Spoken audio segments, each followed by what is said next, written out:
With hordes of Americans rushing to Cuba in the wake of the Obama administration's loosening of restrictions, the island nation's creative class is perhaps experiencing the fastest transformation of all. Here with more on the super hot Cuban art scene is WSJ art reporter Kelly Crow. Kelly, welcome. Great to see you. Thanks for having me. So, Kelly, first off, is Cuba able to absorb all the new travelers heading there now?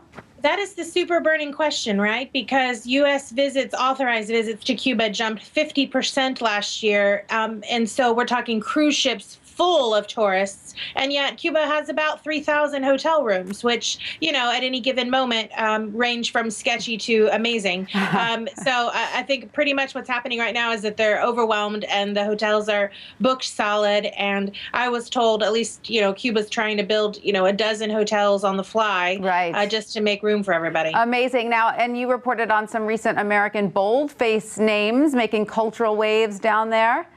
Yeah, I was there a few years ago, and, you know, there were collectors and artists and folks sort of scouting around and wanting to see sort of the waning days of the Castro era, if you will. But there were not sort of high-profile, big names that wanted to be seen there. Now all of that's changed. Since the restrictions have been started to lift, we see names like Frank Gehry, the architect, sailed his 80-foot, you know, yacht into Havana Harbor last month. Natalie Portman, the actress, was hanging out with the famous dancer Alicia Alonso there. You're seeing, you know, Frank Stella, another amazing painter who had a recent retrospective at the Whitney. He's going to give a talk in March. I think famous people are now feeling like it's okay to be seen, you know, seen and heard in Havana. Such a scene indeed. Can you paint a picture for us what's happening at the Cuban art galleries right now?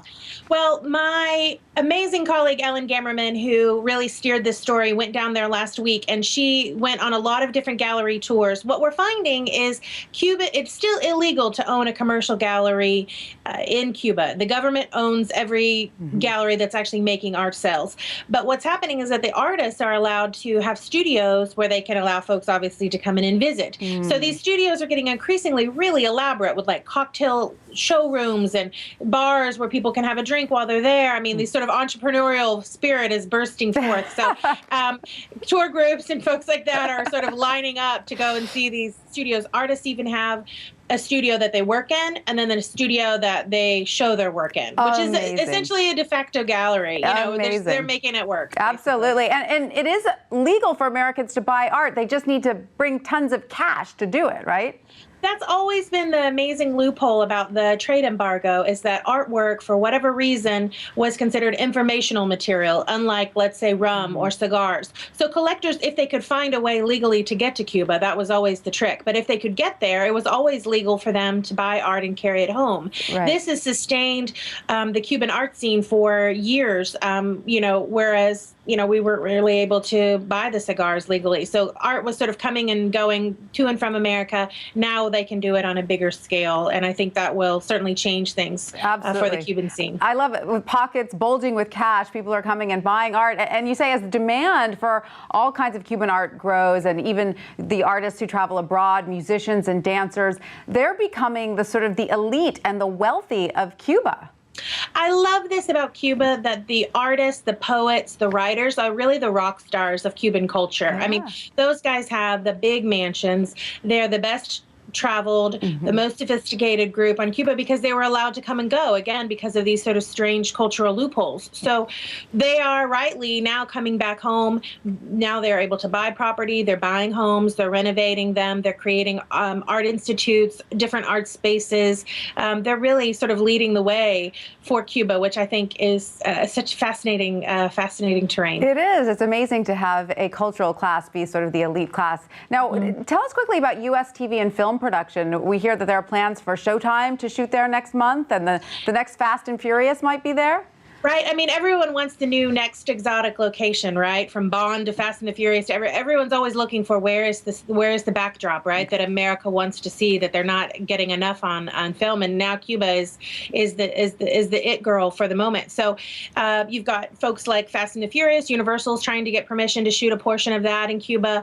You've got Rolling Stones maybe sniffing out a way to do a concert there in March. You have all sorts of just Hollywood location scouts and fashion and shoot scout, sort of going around, sort of finding the right dilapidated building, right, that's sort of crumbling enough to look very cool with a repainted, red convertible cab from the 50s sitting out front. I mean, Right. it does feel like another world. It's not Carmen Miranda with a guitar, but it is otherworldly. I think it is otherworldly, and it feels a little bit like a movie set, just walking around, the crumbling streets. You just now have to navigate, tourist buses trundling along there as well. Yes, tourist buses and a lack of production items like nails and trucks, right? You have to remember that as well. Yeah, I mean, that's the thing. Cubans have always been among the most resourceful people I have ever met. They once had a fun thing where they had iron grates that would surround trees on municipal streets.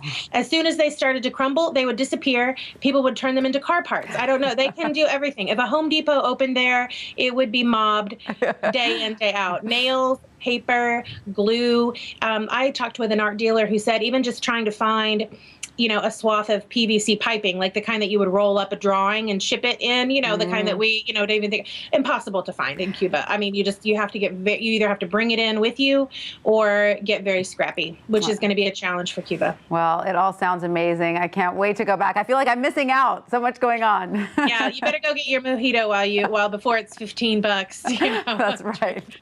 That's right. Kelly Crow, thank you so much for that. Thanks a lot.